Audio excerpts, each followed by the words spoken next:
Mulai. Assalamualaikum warahmatullahi wabarakatuh.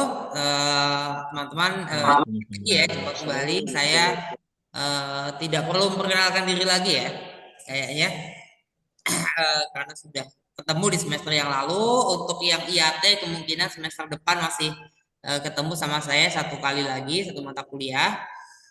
Semester 3 ini juga satu mata kuliah. Semester satu dan dua kayaknya saya kemungkinan lebih dari satu mata kuliah ya, masing-masing. Tapi untuk 3 dan 4 nih kira-kira tinggal satu-satu ya.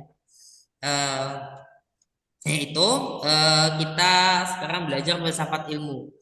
Sebelumnya bayangan teman-teman apa nih? Kemarin kan sudah filsafat umum ya.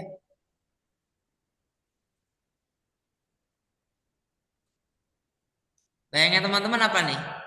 Pak Nasa coba. Assalamualaikum Pak, sehat Pak. Ya alhamdulillah. Ketemu lagi ya Pak ya. Ya ini Apa ya, masih ya. filsafat.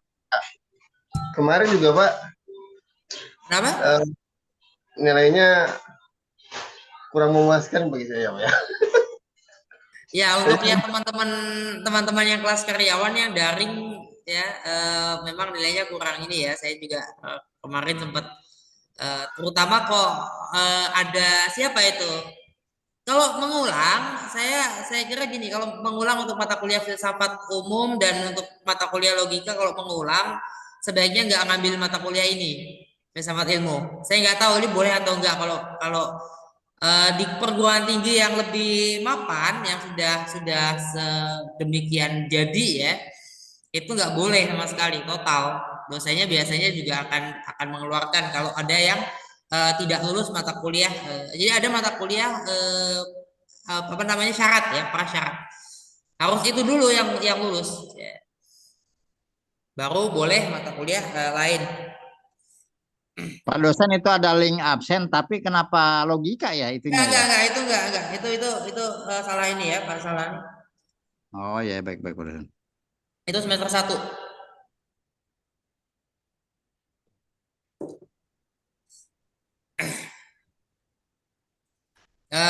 Oke.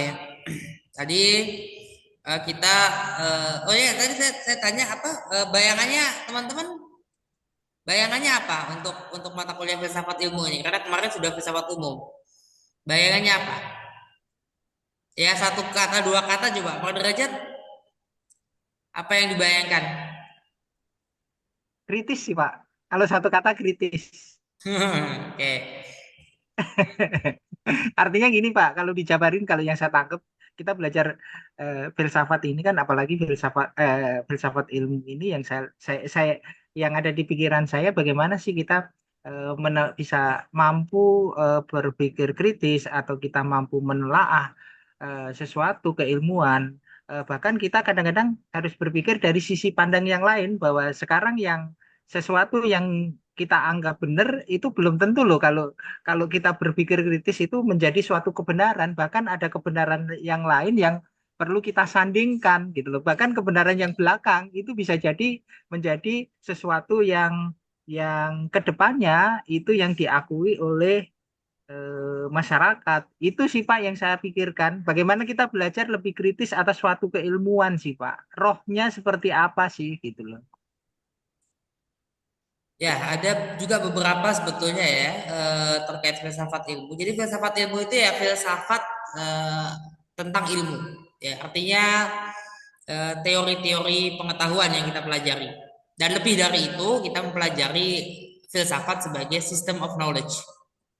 Ya, system of knowledge itu atau ya filsafat sebagai system of knowledge ada di tataran teoritis, bukan di tataran praktis empiris ya. Kalau di dalam tataran praktis empiris itu worldview atau pandangan dunia, pandangan hidup. Nah ini sebetulnya secara apa? Secara real ya banyak bisa kita saksikan bagaimana dua hal ini baik worldview maupun system of knowledge ini saling dipertukarkan, interchangeable. sebetulnya ya. Tapi interchangeable itu tidak benar, tidak tepat ya, tidak tepat ya. Menurut seperti tokoh-tokoh seperti Dri Argara, Yudi Latif, mungkin Frans Magni Suseno, mungkin juga Cak Nur, mungkin juga siapa lagi tokoh-tokoh itu, mungkin Amin Abdullah ya juga itu membagi tetap ya bagaimanapun hubungannya itu dari system of knowledge turun ke worldview. Karena tidak bisa naik ke atas. Oke, nah ini saya tadi sudah menyampaikan, membagikan PowerPoint ya. Mau PowerPoint dulu atau RPS dulu? Coba RPS dulu. RPS dulu mungkin Pak. Ya. Nah teman-teman pada, oke udah ya. Nah pada ini ya, pada RPS, kalau tadi sudah baru saya sampaikan ya RPS ya. Benar nggak kalau baru saya sampaikan RPS? Tadi sore sih Pak. Tadi sore ya, tadi saya sempat salah ya kasihnya.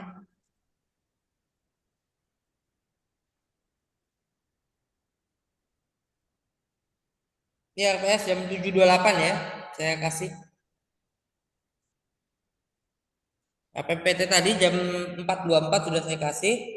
Ya, nanti sebentar kita bahas RPS ini. Ada ya, yang kita bahas adalah filsafat sebagai school of thought atau sekolah pemikiran. Sekolah pemikiran itu mazhab ya, aliran pemikiran.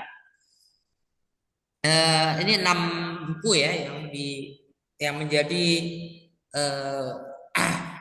wajib ya, bacaan wajib, terutama 4 ini ya, dari Lili Weri, Saibani, Surya Sumantri ya, Yuyun S. Surya Sumantri, dan yang dari tim dosen Fakultas Filsafat UGM ya. Buku-buku lain termasuk yang saya sampaikan kemarin, yang PDF itu menjadi buku pendukung atau referensi pendukung. Kemudian ya hari ini kita bahas ruang lingkup dulu ya, ruang lingkup, konsep, teori, baru kemudian dasar-dasar ilmu dan filsafat. Ini sangat udah mulai advance ya, pembelajarannya. Karena yang dipelajari itu sempit ya, sempit atau mengerucut sekali. Ini pemikiran filsafat ya, sarana berpikir, baru pemikiran filsafat, pemikiran ilmiah, pemikiran kritis itu sangat-sangat sempit. Pertemuan ketiga nanti, keempat juga itu sangat-sangat sempit. Kemudian baru struktur hakikat ilmu, nah ontologi ini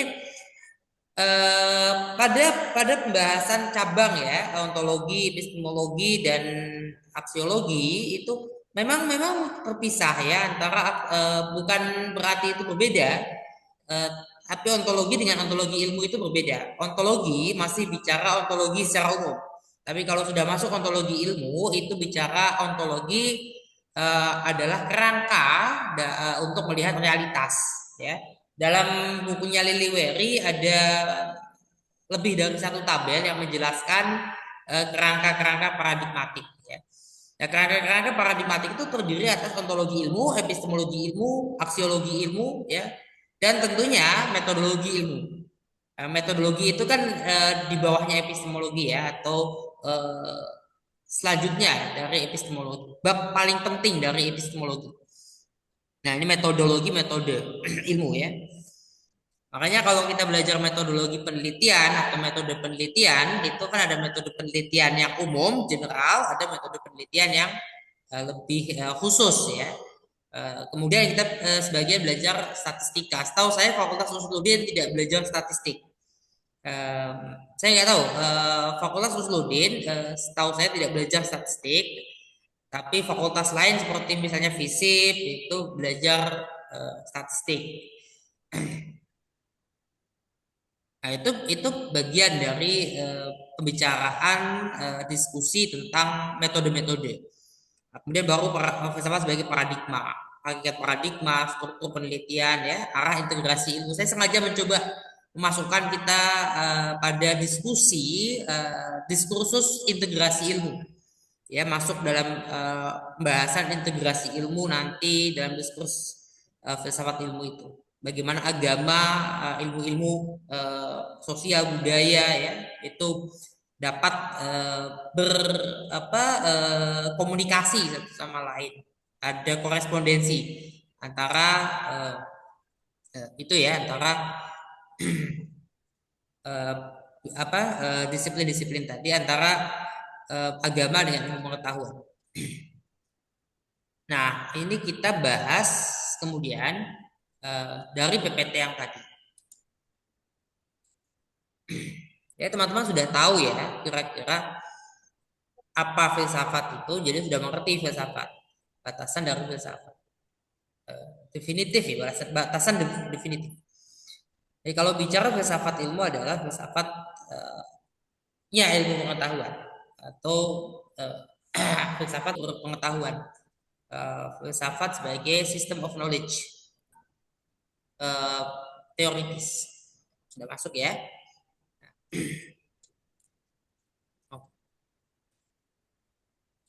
Oke. Nah, ini kembali mengingatkan apa itu filsafat. Di buku-buku yang PDF tadi sudah dijelaskan ya, filsafat, kemudian filsafat ilmu. Di buku-buku seperti ini juga ya, filsafat ilmu yang dari, kelihatan ya Pak Derajat? Jelas sekali, Pak. Jelas ya buku ini ya, filsafat ilmu dari tim dosen filsafat, tim dosen Fakultas Filsafat ya, UGM. Kemudian juga yang bukunya Ahmad Saibani, ya, itu juga termasuk bukunya Yuyun S. Surya Sumatri ada dibahas. Ya, filsafat itu kita tidak perlu menjelaskan ya bagaimana filsafat dan kemudian menjadi hikmah ya dalam bahasa Arab. Kira-kira itu yang dibahas. Kira-kira bicara tentang wujud-wujud itu berarti kemudian bicara realita ya. Karena kembali lagi Allah Subhanahu wa taala atau Tuhan yang Maha Esa itu adalah prima causa ya, sumber, atau bukan sumber lagi tapi adalah penyebab yang paling utama. Prima causa itu belum masuk dalam causa formal, causa material dan sebagainya ya. Tapi itu ya, itu kemudian menjadi landasan ontologis awal dari filsafat Islam. Nantinya kemudian kita masuk ke filsafat ilmu. Nah, teks ya dalam filsafat ilmu ya, teks dalam arti teks agama, tradisi keagamaan masuk sebagai mata air pengetahuan ya. Nah, ini unsur utama filsafat ya, atau inilah cabang-cabang filsafat yang utama. Ya, ontologi itu mengenai realitas, ontologi itu mengenai wujud, mengenai being, mengenai becoming, ya, mengenai ada ya kehadiran kita, kehadiran alam semesta ya. Ada metafisika, metafisika bicara metafisika itu bagian terbesar dari ontologi, bicara tentang wujud, tentang ada ya. Kemudian masuklah di situ, ke bawahnya adalah teologi. Teologi ini menjadi induk dari filsafat teoritis kalau menurut Tabatabai ya, Alamah Tabatabai. Dari di situ ada kosmologi, ada antropologi juga. Antropologi masuk di situ tentang manusia ya. Epistemologi bicara pengetahuan, bicara sains. Aksiologi bicara nilai-nilai, bicara etika, estetika. Teologi tadi ada masuk dalam teologi itu teleologi ya, tentang tujuan, eskatologi tentang akhirat ya, atau setelah kiamat itu apa, tentang setelah kematian. Masuk teologi juga ya, tadi ada kosmologi, itu masuk dalam teologi juga, karena kosmos ya, kosmos itu kan semesta. Nah, kerja filsafat itu lebih ya, hanya berpikir deduktif. Sementara kalau kerja ilmu pengetahuan itu ada induktif juga, bahkan dialektis ya. Nah, ini sebetulnya tiga ini ya, yang induktif, deduktif, dan dialektis, itu juga ada dalam filsafat, tapi filsafat secara umum tidak masuk ke metode induktif dan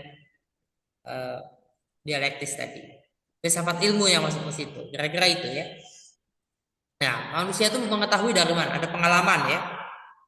Ini masuk nanti ke empirisisme, ada bukti empiris, masuk materialisme. Ini berangkat dari sini, penginderaan. Tapi kalau kita memahami ada indera lahir, indera batin, tidak masuk ke dalam empirisisme. Kita tidak akan terjebak pada empirisisme, materialisme ya. Kesadaran, ilmu kesadaran juga bagian dari yang kita alami, kita tahu ya. Kesadaran seperti menjadikan kita tahu. Penalaran ya, rasional. Nah, rasionalisme masuk dari sini. Metode Burhani ya, dari empirisisme, rasionalisme, kemudian lahir positivisme ya, Comte, Auguste Comte ya, kemudian Immanuel Kant itu masuk positivisme. Sampai hari ini sudah ada post-positivisme, intuisi, akal dan hati nurani, akal budi ya, akal dan kolbu yang digunakan untuk mengetahui dan mencari pengetahuan, membuktikan kebenaran satu pengetahuan itu ya. Otoritas juga menjadi sumber ya, otoritas juga menjadi sumber karena kita menaruh kepercayaan atau keyakinan kita, menitipkan pada otoritas itu ya. Ada guru, ada dosen, ada kiai, ada tuan guru, ada tuanku, ada imam, ada syekh ya, ada habaib, itu kan kita menitipkan ke situ. Ada nabi ya, kita menitipkan. Dari mana nabi? Revelasi, revelation. Wahyu itu bisikan ya, bahasa Arab secara bahasa bisikan. Kemudian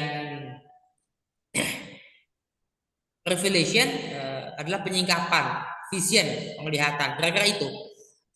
Istilah-istilah ini bisikan, penyingkapan, penglihatan itu masuk dalam hal-hal gaib, hal-hal yang melibatkan kegaiban, terus hal-hal yang sifatnya gaib di luar penginderaan lahir, jadi melibatkan penginderaan batin, keyakinan ya. Agama juga berangkat, agama itu meyakini dulu. Manusia menginderai, penginderaan itu masuk ya, dan terimajinasi menjadi image ya. Kita lihat ada botol, ada tumbler, kita kemudian terbayang apa itu tumbler. Kita ingat mana botol minuman kita ingat mana gelas minum kita ingat mana laptop kita ingat mana ponsel kita. Itu kan di dalam memori kita sudah terbayang ya. Kita tahu mana orang tua kita, itu di dalam memori kita sudah terbayang. Kita menyadari itu, kita menyadari rasa lapar, haus dan sebagainya ya. Kita ingin membuang sisa makanan dari dalam tubuh, itu kan kita rasakan. Kita senang, sedih itu kita rasakan, kita yang tahu. Semangat atau tidak semangat itu kita yang tahu. Kita mengalami, pengalaman kita sendiri yang mengalami. Ini yang membentuk mental manusia, mengaruhi tumbuh kembang kita dari anak-anak hingga menjadi dewasa, kemudian tua.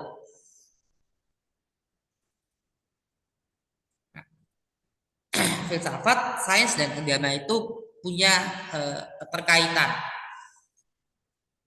Kalau filsafat itu sendiri dengan ilmu pengetahuan sudah diyakini dan diakui keterkaitannya filsafat sebagai ilmu pengetahuan. Tapi apakah fungsi agama? Apakah kedudukan agama? Perbedaannya sangat jelas. Masyarakat sekularistik dan ateistik itu punya pemahaman yang berbeda.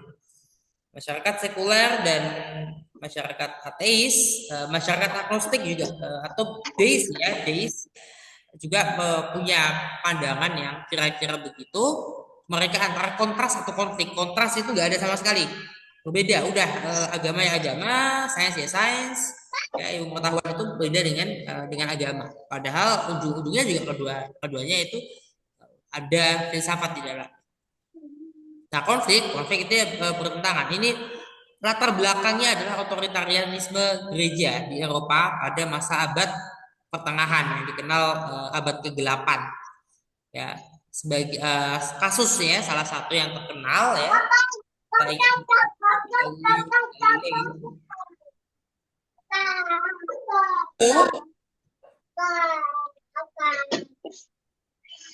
Halo, itu bisa di mute kalau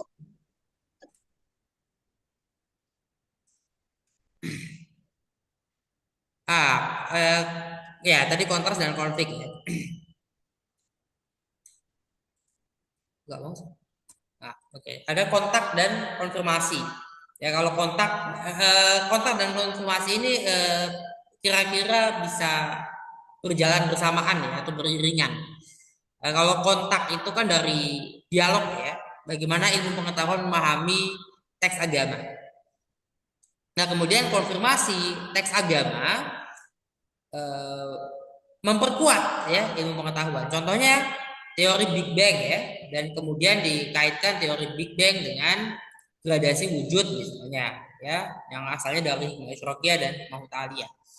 Kemudian dikaitkan antara proses evolusi itu ternyata ada Tuhan di situ, karena proses evolusi yang tidak melibatkan Tuhan, tidak melibatkan proses penciptaan. Jadinya evolusi berjalan dengan sendirinya.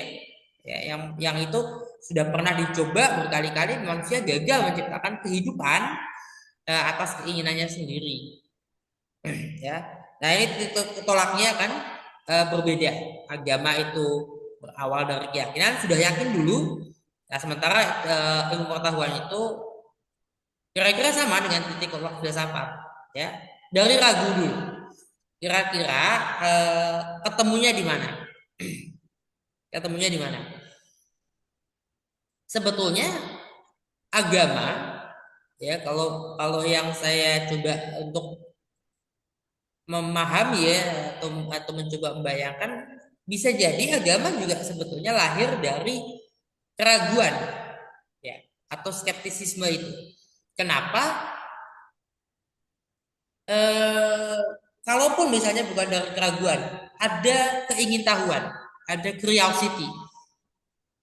Keingintahuan itulah membuat manusia akhirnya mengalami penyingkapan. Apakah hewan mengalami penyingkapan? Ini menjadi pertanyaan. Hewan mengalami nggak penyingkapan? Ada nggak penyingkapan dialami oleh hewan?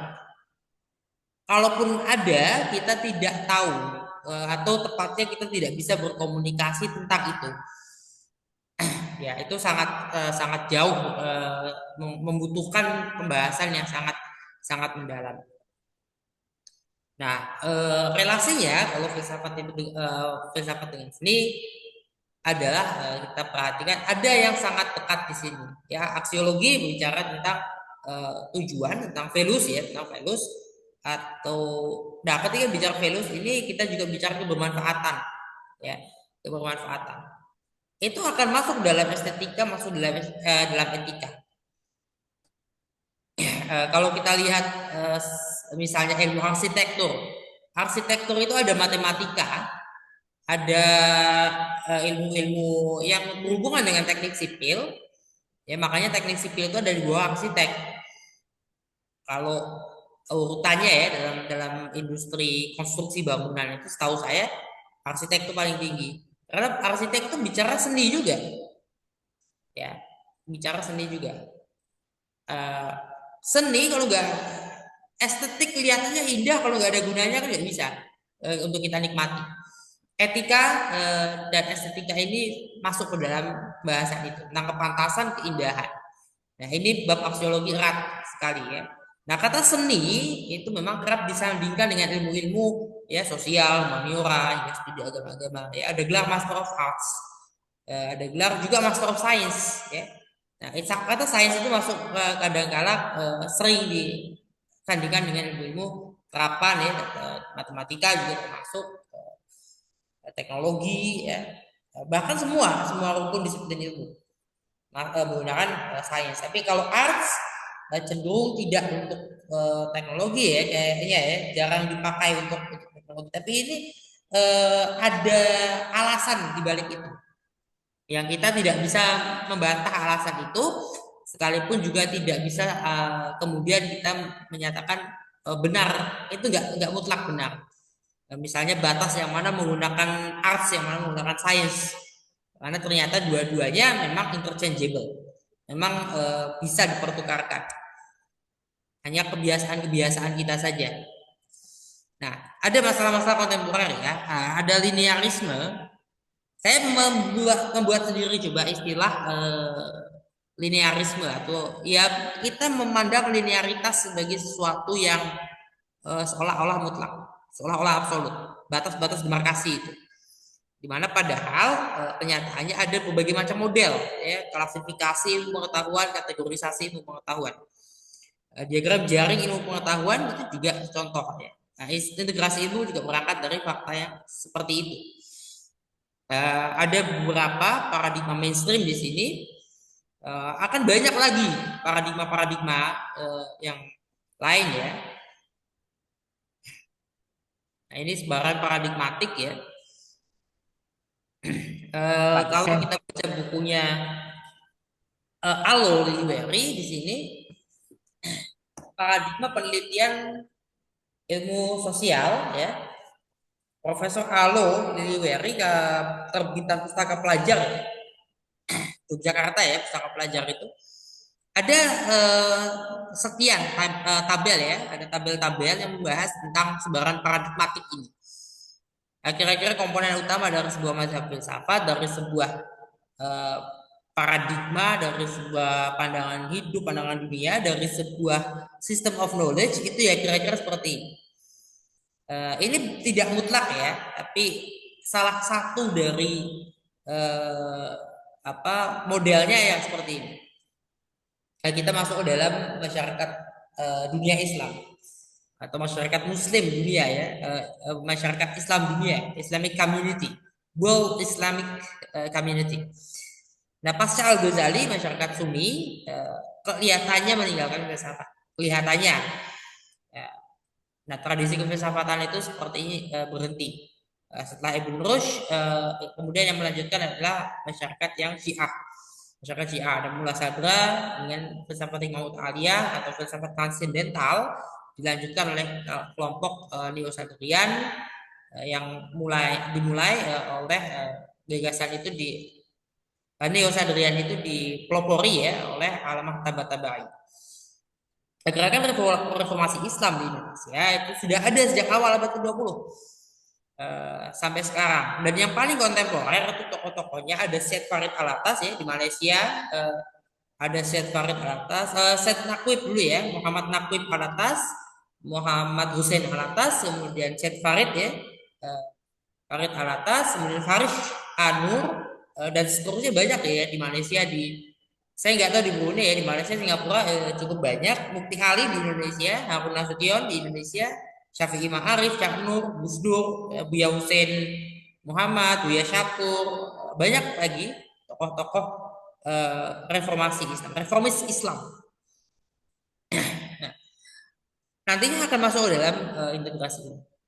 Integrasi itu model yang sangat dekat dengan model Islami ya, atau yang diterima oleh Islam ya. Sementara model-model lain adalah model yang cenderung sekuler atau bahkan ateis.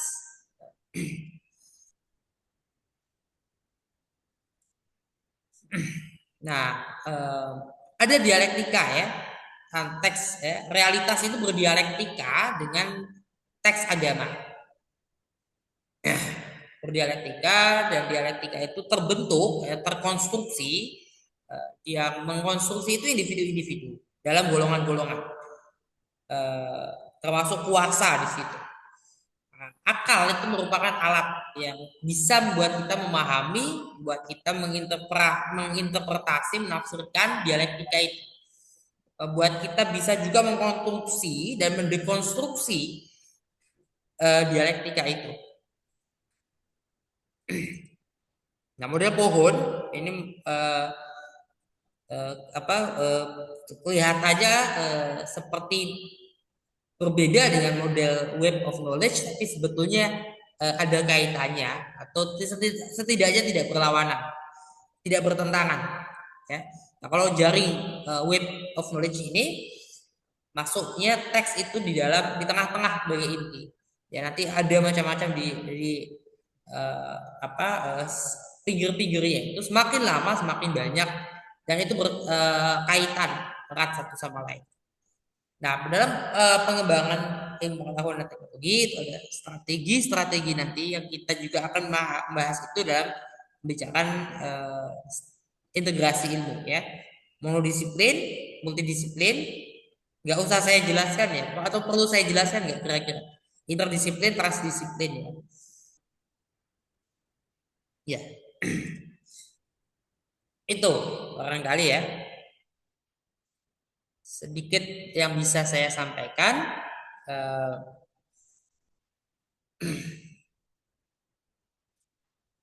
yang kemudian nanti kita bisa bahas ya. Kira-kira masih ya teman-teman ada yang sudah siap dengan pertanyaan atau pernyataan? Kak Derajat kemana ini? Ada Pak.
Ini kok yang on cam Ya, cuma bertiga. gimana Pak Nasa?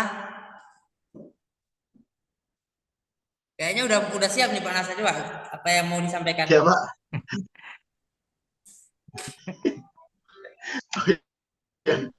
Gimana? Oh ya Pak. Eh, Hmm? terkait konsep filsafat tadi. Kalau dari saya sih Pak, paham sih Pak, udah alhamdulillah paham. Mungkin Pak Derajat mau bertanya. Udah paham ya. Iya, Pak dosen, Pak dosen, saya tuh tadi menyimak dari bahan paparan dari Bapak yang dari Bapak itu kan di PowerPoint Bapak itu kan banyak hal ya yang kita sanding-sandingkan ya agama dengan sains, terus kemudian antara filsafat dengan seni dan sebagainya. Kaitannya antara filsafat dengan agama itu kira-kira posisinya di mana ya Pak dosen ya? Terus saya tadi menyimak yang bentuknya lingkaran-lingkaran itu loh Pak, yang Quran dan Sunnah itu sebenarnya terintegrasi dari posisinya di tengah. Artinya kalau saya nangkepnya itu sebagai sumber dari semua keilmuan gitu. Benar nggak sih Pak dosen yang seperti itu kira-kira? Ya, Ada dua hal yang saya tadi tuh dari tadi tuh apa sih yang ini kok saya baca-baca kok belum ada ya kira-kira yang mengkaitkan antara apa namanya filsafat dengan dari sisi antara filsafat dengan agama itu kira-kira kalau ada irisannya di mana, kalau ada pertentangannya di mana gitu. Itu yang saya dari tadi itu mikir-mikir di mana ini ya gitu loh. Terus saya lihat yang lingkaran tadi itu malah saya bertanya-tanya. Ini ternyata posisinya Quran dan Sunnah itu nggak ada filsafatnya ya. posisinya kok di tengah gitu loh. Berarti Itu semuanya filsafat itu loh Pak Derajat. Itu semuanya filsafat. Itu semuanya filsafat. Karena nabi itu kan juga semua nabi itu filosof. Semua nabi itu filosof, tidak semua filosof itu nabi. Itu. Itu jelas. Oh iya sepakat Pak. Kalau itu saya sepakat sih Pak. Ya, itu nah, memang teks agama atau tradisi agama adalah sumber ya. Jadi gitu kalau kita baca ya kalimat-kalimat Al-Qur'an ya, tajri min tahtihal anhar kan. Dari bawahnya itu mengalir sungai-sungai pengetahuan. Itu sebetulnya kedengaran cocok logi ya. Karena itu kan bicara surga ya, kok tiba-tiba dari bawahnya mengalir sungai-sungai pengetahuan itu. Saya tidak tidak apa bicara ini cocok logi. Walaupun kedengarannya begitu. Kenapa saya berani katakan ini bukan cocok logi? Ya karena memang sumber pengetahuan itu adalah teks Al-Quran itu. Nah, surga yang saya maksud ini bukan surga yang dituliskan dalam Al-Quran, tapi surganya kita para akademisi itu ya surganya itu ya pekerjaan kita ini gitu loh. Dalam arti bukan bukan masuk ke dalam pembahasan surga yang nanti dibahas dalam eskatologi, tapi surga yang dimaksud itu ya nikmatnya kenikmatan dalam berakademi, dalam berilmu ya riset ya dalam riset dalam kerja-kerja akademik, kerja-kerja filsafat, kerja-kerja pengetahuan itu kenikmatannya itu seumpama surga ya. Ya kalau surga itu kan digambarkan ada sungai-sungai ya, di bawahnya mengalir sungai-sungai. Ini saya coba dari bawahnya karena memang itu bisa bisa dipakai begitu juga gitu ya. Dari bawahnya mengalir sungai-sungai. Tahu memang sumbernya adalah dari teks. Sekalipun agama lain ya, agama Kristen juga begitu, Yahudi juga begitu. Kemudian Hindu, Buddha sama kira-kira begitu. Kira-kira mengambil dari teks. Sekalipun kelihatannya nggak ada teksnya dalam arti tidak ada yang tertulis ya. Tapi teks keagamaan itu nggak banyak yang tertulis. Itu yang membuat kita menurut kalau nggak salah menurut Ahmad Najib Burhani ya. Profesor Najib Burhani itu senior saya di Ciputat ya.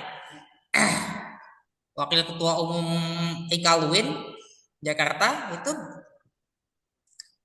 dia pernah menyebutnya Victorian mind ya. Nalar Victorian, nalarnya orang-orang Victorian, pengikutnya Ratu Victoria. Yang kalau agama itu harus jelas ada kitabnya itu jelas tertulis. Yang namanya kitab suci itu ada kayak gini nih, baru namanya kitab suci. Tapi ketika dia itu tidak berwujud seperti itu, bukan kitab suci, maka Hindu, Buddha bukan agama karena kitab sucinya kayak gitu. Bahkan nggak ada nabi kecuali Buddha. Kalau Siddhartha Gautama disebut nabi menurut mereka.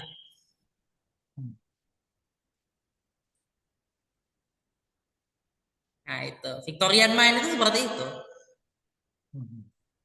Jadi mereka mencari agama itu ada bukti tertulisnya bahwa itu agama. Nah,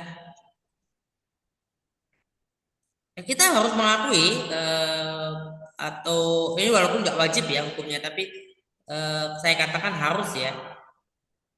Karena kalau melihat dari jumlah nabi itu, Rasul ditanya jumlah nabi kan sekian itu kan itu tidak wajib, tapi kan bukan berarti kita tidak boleh loh. Kemungkinannya masih dapat pahala kalau kita mengakui itu. Maka ya nabi-nabi yang ada di Indonesia, di Nusantara sebelum Rasulullah ya itu bicarain, itu memang sudah ada dan real ada. Ya, nabi-nabi yang di hutan Amazon, Brazil atau di Amerika, hutan Amazon itu nggak sampai Brazil aja ya, sampai ke negara tetangganya juga ya, sebagian. Itu di sana suku-suku pedalaman ada sebagian suku-suku pedalaman itu memang jelas nabinya ada. Jelas ada Islam di situ. Tapi maksudnya bukan Islam yang hadir dari Rasul Nabi Muhammad, tapi dari sumber sebelumnya yang hari ini itu sudah berbeda. Itu terjadi.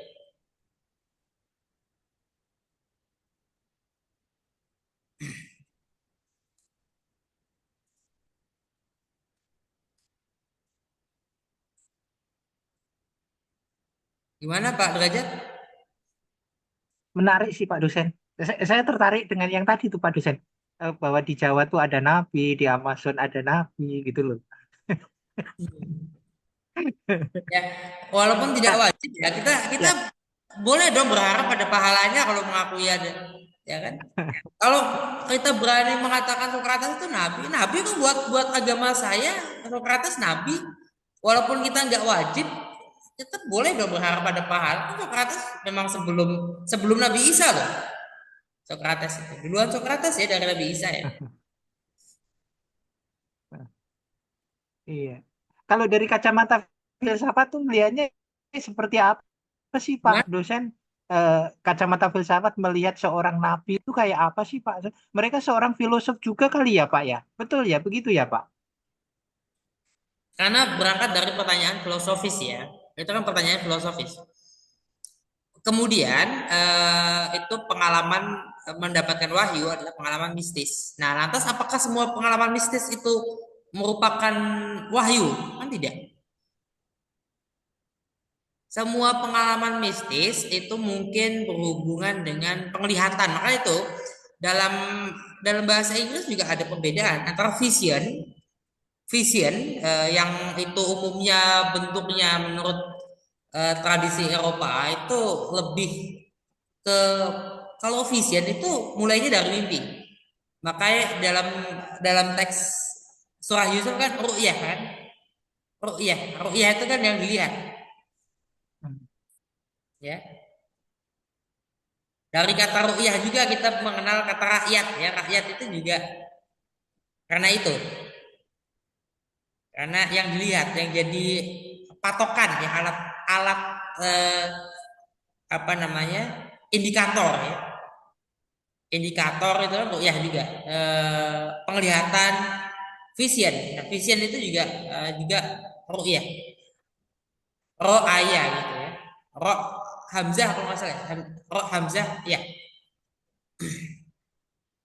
Nah ini vision itu beda dengan revelation kalau dalam Inggris ya dalam bahasa Inggris itu kira-kira wahyu itu berbeda dengan penglihatan atau penyingkapan beda dengan penglihatan. Nah penyingkapan juga bukan sih kalau yang dialami oleh Sultan Hamengkubuwono IX ketika mau tanda tangan surat mau tanda tangan perjanjian dengan Belanda, tiba-tiba ada bisikan, wes tole teken wae. Udah, kan Londo bakal bakal minggat, bakal keluar. Ayo, bahwa Belanda akan keluar itu dikasih tahu Sultan Hamengkubuwono IX itu penyingkapan, ya. Tapi penyingkapan Hmm. itu penglihatan vision atau apa? Ada konsep kasyaf ya dalam dalam filsafat Islam. Ada konsep kasyaf. Kasyaf juga penyingkapan. Hmm.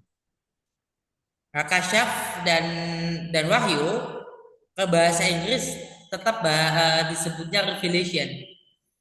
Sementara vision itu umumnya dimaknai sebatas pada yang dialami ketika kita tidur. Vision itu bentuknya mimpi, dream, tapi traum ya atau dream itu eh, kita tahu ya ada macam-macam traum ya Hmm. atau dream ya mimpi mimpi itu umumnya adalah seperti kita membersihkan memori dari otak ya membersihkan pengalaman jadi sampahan-sampahan itu dibuang Ya, sama kayak kita membersihkan perut dari sisa makanan, yang mengeluarkan kotoran dari perut kita, kotoran yang ada dalam tubuh itu dikeluarkan ya pada tempatnya, ya kan? Ya itu pula yang terjadi ketika kita mimpi. Itu salah satu. Tapi ada juga bentuk-bentuk lain. Salah satunya kan penglihatan itu, vision. Jadi pengalaman mistis dialami oleh para nabi. Ya,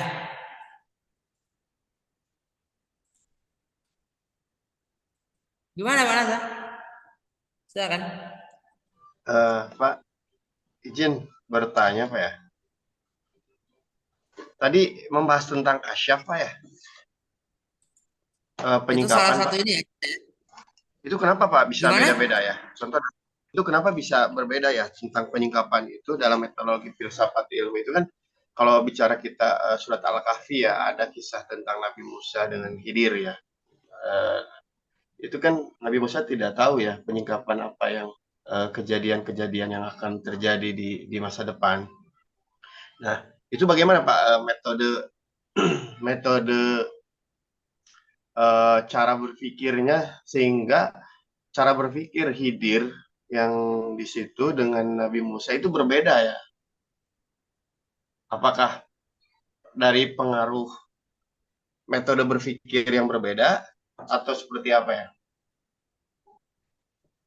Ya, bisa ada paradigma yang berbeda ya antara Nabi Musa dengan Nabi Khidir. Saya juga dapat dapat pengetahuan baru ya ketika bahas Al-Kahfi itu. Nabi Musanya bukan Nabi Musa yang dengan Firaun itu. Bahkan ya, kemungkinan memang lebih dari dua bahkan Nabi Musa dalam Al-Quran. Itu satu ya. Ada kemungkinan bahkan lebih dari dua Nabi Musa dalam Al-Quran. Sekalipun dalam Al-Quran ya. Jadi lebih dari dua itu ya lebih dari dua. Bisa tiga, bisa lima ya. Tuh satu ya. Nah, ketika bicara Nabi Khidir ya kita coba perhatikan. Saya juga melihatnya sepertinya saya lebih sepakat dengan pandangan bahwa itu tidak terjadi di alam empiris. Jadi ketika perahu itu ya bocor aja. Yang membocorkan bukan Nabi Khidir kalau di alam empiris itu. Tapi Nabi Khidir melakukannya tidak di alam empiris, dia di alam ide. Jadi atas izin Allah Nabi Khidir membocorkan itu tanpa ada yang orang lain selain Nabi Musa yang melihat.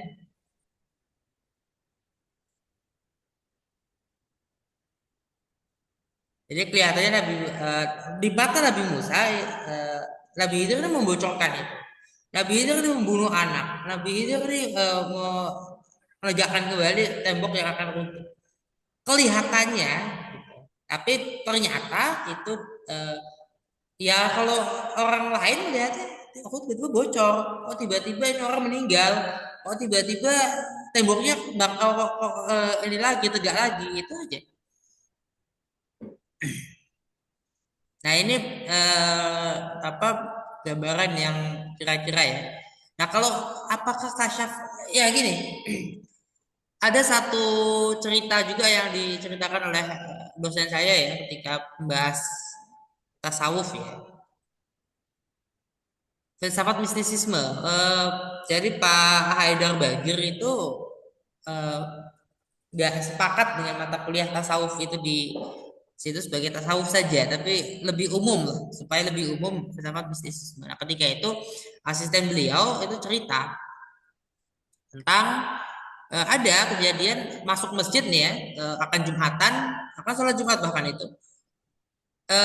Dua orang yang sama-sama memiliki kasyaf itu, yang satu melihat semua isi atau sebagian besar yang di masjid itu kepalanya berubah kepala hewan. Artinya ini kan ada apa namanya, isi masjid itu bukan orang-orang yang secara agamanya baik gitu. Isi masjid ini banyak orang-orang munafiknya lah gitu misalnya. Seperti itu. Banyak orang fasiknya mau keluar. Kalau nggak salah hanya satu yang keluar dari dua orang tadi. Yang satu tetap saya mau Jumatan di situ. Nggak apa-apa. Kalau nggak salah seperti itu ada kejadian seperti itu.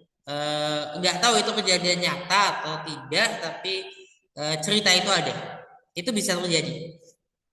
Ketika dua orang mendapatkan penglihatan atau penyingkapan yang sama, sekalipun bisa punya interpretasi yang berbeda.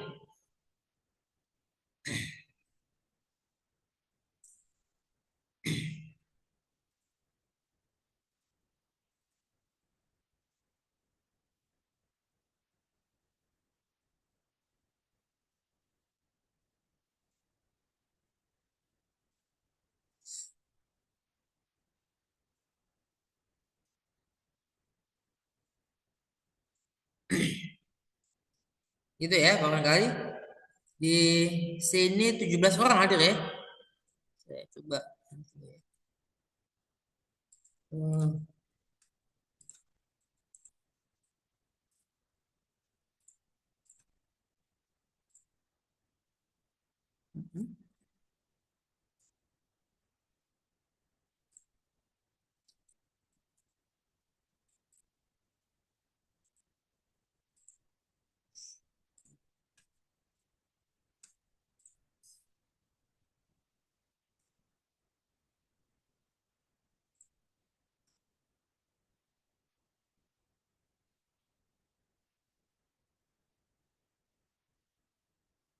Gimana? Ada lagi?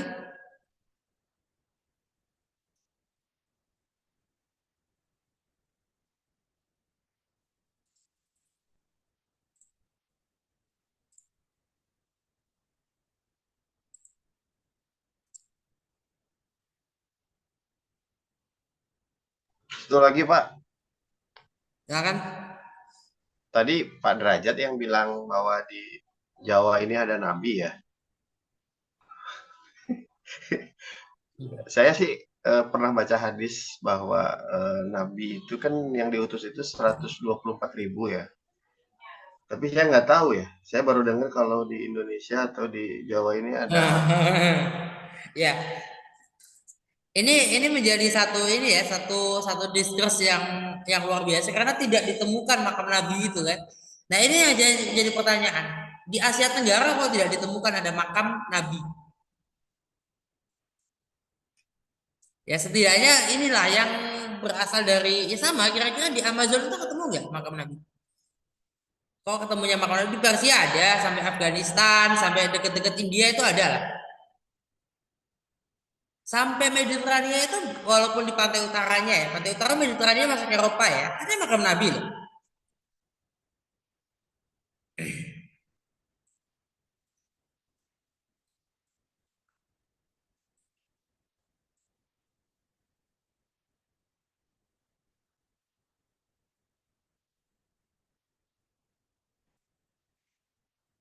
Kalau makam wali mungkin ada kali Pak di Indonesia. Banyak. Tapi Banyak, nabi tidak ditemukan. banyak. Ya, malah makam wali itu sangat banyak ya sehingga kadangkala makam walinya juga diada-adakan. Kemudian sama juga Habibnya juga kadang Habib Habaib yang diada-adakan. Itu ada juga. Dua-duanya ada. Ini yang menjadi satu apa? Satu pertanyaan ya, satu persoalan ya. Tapi suaminya Bu Dina Sulaiman itu di kelas menyampaikan ya Pak Dr. Potong Sulaiman itu menyampaikan bahwa walaupun nggak ada ya nggak masalah kita meyakini aja walaupun ya, belum ketemu tidak ditemukan itu udahlah tidak terlalu penting bukti arkeologis itu kan sama seperti gini ya contoh jarak usianya Nabi Ismail dengan Nabi Ishak Apakah di bawah 10 tahun ataukah sampai dengan 15 tahun ke atas jarak usia kedua nabi ini dari Nabi Ismail ke Nabi Ishak usia lahir ya kelahirannya. Nah, itu. Karena kalau salah satu ayat kalau kita membaca sebagian dari ayat Al-Quran kelihatannya Nabi Ishak lahir itu lahir di apa menurut sebagian ulama ya lahir setelah peristiwa penyembelihan. Tapi menurut ulama sebagian ulama yang lain bahkan sebagian sahabat kan begitu maksudnya. Maksud dari setelah penyembelihan itu kemudian dianugerahkan kepada Nabi Ibrahim itu Nabi Ishak lahir bukan lahir tapi Ishak itu mencapai titik tertentu. Jadi itu berkenaan dengan tercapainya titik tertentu dalam kehidupan keduanya. Artinya kan kalau keduanya berarti jarak usia beliau berdua itu di bawah 10 tahun. 5 bisa 3 loh ya, bisa 2 tapi kita nggak bisa membuktikan itu kan. Kalau mau membuktikan kira-kira jarak usia Nabi Ismail dengan Nabi Ishak itu kira-kira apakah di atas 15 tahun, apakah 15 tahun, atau 10 tahun, itu kan kita harus mengambil kerangkanya. Ya, bisa kan? Itu kan tidak bisa dibuktikan. Karena bukti arkeologis yang bisa membuktikan bukti filologisnya nggak ada juga. Tidak disebutkan.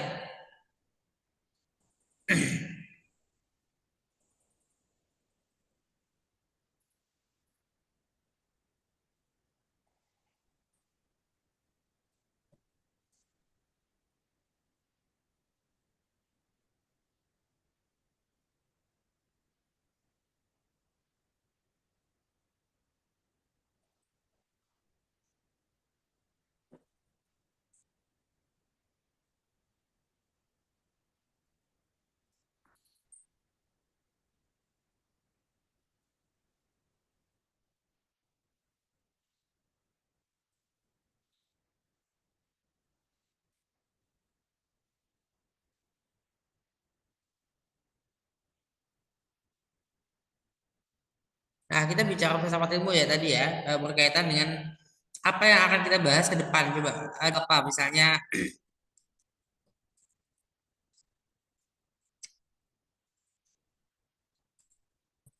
ya misalnya berkaitan dengan eh, ilmu apakah berkenaan metode pembelajaran berkenaan dengan penugasan kita diminta ya untuk ngasih tugas sekarang.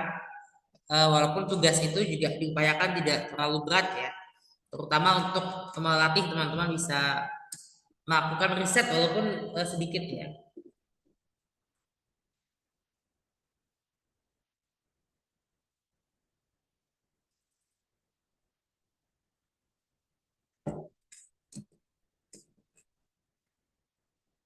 Gimana?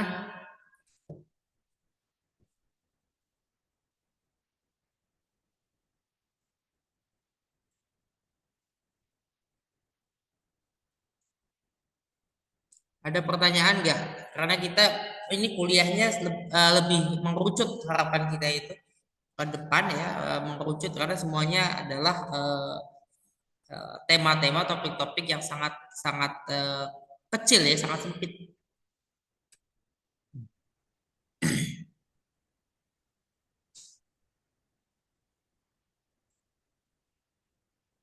Gimana Pak Salani? Pak Tasir ada ini? Iya Pak, Ya, Pak Sumarsi salah. ini Pak, kalau saya sih pribadi kok sering nonton yang terakhir debatnya Rocky Gerung sama Sylvester itu loh Pak, Hmm. tentang apa namanya itu tim sukses Jokowi sama Prabowo itu loh Pak sama Gibran. Itu semakin asik Pak kalau saya pribadi sekarang rasakan Pak, manfaat daripada belajar filsafat. Cuman bagaimana cara untuk berdebat meyakinkan. Sekarang kan banyak orang munafik, Pak. Jadi memutarbalikkan fakta, Pak. Bagaimana kita punya kiat-kiat belajar ilmu filsafat supaya orang yang mengingkari apa ya, hati nurani, menjadi dia terbuka dan bisa membuat orang jujur itu gimana gitu loh Pak triknya, karena sekarang ini kan membuat seni-seni apa negara itu jadi kacau gitu loh Pak. Itu aja Pak dari saya Pak, terima kasih Pak. Itu bukan tugas saya untuk menjelaskan ya kayaknya ya. Tapi kembali kepada masing-masing. Kalau kita bicara eh, ilmuwan itu pasti jujur ya, walaupun disuruh jujur ya, diminta disuruh untuk jujur ya, nggak boleh bohong ya, boleh salah tapi nggak boleh bohong. Masa sih peneliti atau dosen atau guru ya, ilmuwan, ulama, ya, cendekiawan ya, itu boleh salah tapi nggak boleh bohong. Masa sih nggak ada bohongnya? Ketika kita menggunakan satu paradigma, ada bias sebetulnya. Kita punya keberpihakan. Soal keberpihakan ini, Imam Ja'far, ya, Sayyidina Ja'far As-Shadiq ya. Ja'far ini kan termasuk tabi'in ya, termasuk golongan tabi'in. Kalau merupakan salah satu ya guru, maha guru dari para imam mazhab yang ada, terutama di kalangan di semua, di baik Sunni maupun Syiah ya. Dan bagi kalangan Syiah Imam Ja'far itu salah satu imam dari yang 12. Imam Ja'far menyampaikan bahwa kita wajib untuk berpihak, kita harus berpihak, harus punya keberpihakan. Itu soal keberpihakan itu ada. Karena apa? Para sahabat ya rata-rata justru berpihak. Ya, sekalipun misal contoh Ibnu Umar ya, Abdullah Ibnu Umar tidak berpihak ketika misalnya Aisyah perang Jamal ya, kemudian sampai dengan perang Siffin, mulai perang Jamal saja. Mulai sejak wafatnya Utsman bin Affan, mulai wafatnya Sayyidina Utsman, Sayyidina Ibnu Umar tidak lagi mau ikut campur urusan politik di antara para sahabat, keluar. Tapi sahabat yang lain rata-rata menunjukkan keberpihakan mereka, rata-rata begitu. Yang kemudian ada Sunni dan Syiah.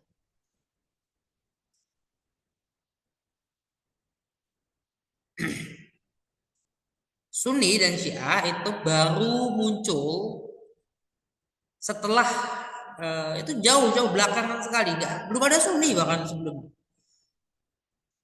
Baik Syiah maupun Sunni yang sekarang, pada masa-masa sebelumnya, pada masa-masa masih hidupnya para imam mazhab itu sama-sama menyebut diri mereka Ahlus Sunnah. Yang belum ada waktu itu. Batas demarkasi mana Sunni mana Syiah itu belum ada. Tapi sudah diminta kita berpihak karena para sahabat sudah berpihak. Ada yang berpihak ke Muawiyah, ada yang berpihak ke Ali. Itu keberpihakan. Ya, kita nggak bicara soal perang di sini, tapi kita bicara keberpihakan aja. Nah, ketika kita misalnya mencoba untuk menelaah ya, misalnya menelaah kita mau menolak pernikahan anak. Karena apa? Karena pernikahan anak itu menjadi satu isu besar hari ini. Nah, kalangan yang mendukung pernikahan anak kan menggunakan teks yang sama. Teksnya sama. Kita memandang teks yang sama itu. Nah, itu tadi ada dialektika antara teks ya, tadi tentang pernikahan, perkawinan, batas usia pernikahan menurut Islam, menurut tradisi, menurut teks yang ada. Batas usia itu atau batas minimal orang boleh menikah, boleh kawin, itu batas minimal itu berdialektika dengan realita. Realitanya kalau di usia misalnya dia baru saja akil baligh, perempuan baru saja mengalami menstruasi, atau baru saja tumbuh membesar dadanya gitu, baru saja mulai ada perubahan-perubahan hormonal di tubuhnya. Laki-laki juga gitu, baru ada perubahan hormonal, laki-laki dan perempuan baru mengenal lawan jenis, baru mengalami awal-awal tanda-tanda suka dengan lawan jenis. Kemudian kalau seperti itu masih baru, masih under construction, masih masa pertumbuhan perkembangan. Kalau mereka jangankan menikah yang itu legal, berhubungan seks saja itu sudah masalah. Perempuan hamil di usia masih usia pertumbuhan itu akan mempengaruhi tumbuh kembangnya sebagai manusia yang masih tumbuh, masih butuh untuk bertumbuh berkembang. Itu makanya orang-orang kitab sebelumnya kan bangsa kita nggak sependek kalau kita lihat generasi yang lahir tahun 1920-an, 1900-an awal ya sampai tahun 80-an awal ya. Itu ada generasi mungkin sampai 50-an 60-an. Itu ada yang kelihatannya pendek-pendek gitu ya. Terutama ibu-ibu, nenek-nenek zaman dulu itu pendek-pendek. Kenapa? Mereka menikah di usia yang sangat kecil, sangat-sangat muda, masih harusnya mereka tumbuh, mereka nikah. Mereka melakukan hubungan seks. Itu kan realita, bahwa ternyata realita itu bertentangan nggak dengan dia bukan bertentangan, dia sedang berdialektika. Realita ini berdialektika dengan teks yang ada. Teks itu berdialektika dengan realita. Nah, kita sama dialektika itu terbentuk dan terus terkonstruksi, terdekonstruksi karena adanya orang-orang yang andil dalam dialektika itu, keberpihakan itu perkara keberpihakan.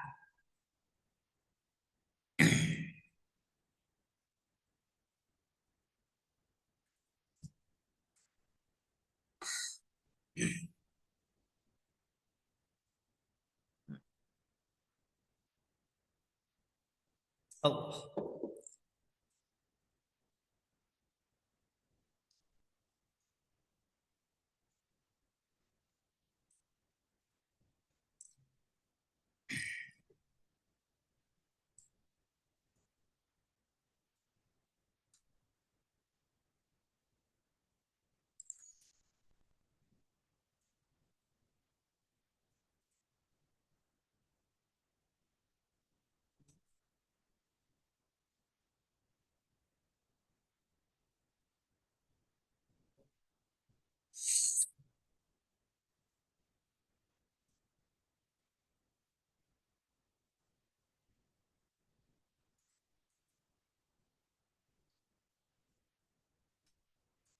Oke, itu ya.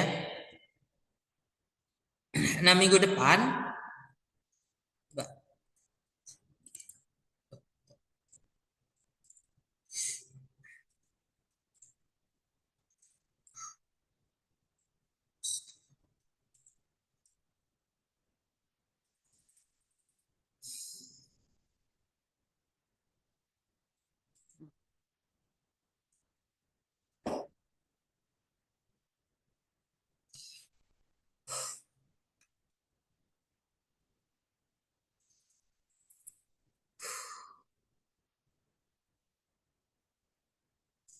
minggu depan itu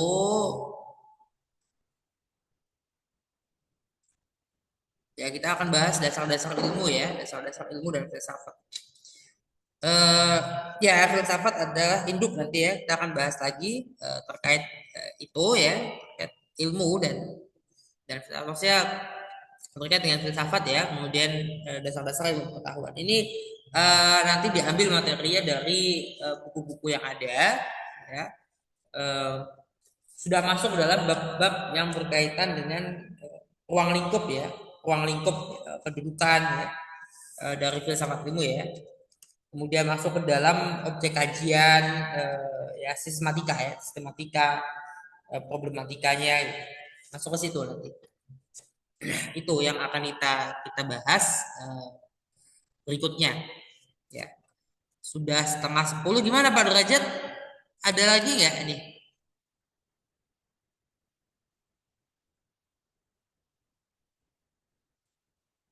Halo? Kok nggak di Mikrofonnya mati, Pak Derajat. Iya, udah. Insya Allah kalau dari saya sudah nggak ada pertanyaan sih Pak dosen. Mungkin kalau dari Oke. teman-teman silahkan. Ya, oke. Udah cukup ya? Cukup Pak, Cukup. makasih. Oke, baiklah kalau gitu kita tutup. Anda bersama-sama. Alhamdulillah rabbil alamin. Wassalamualaikum.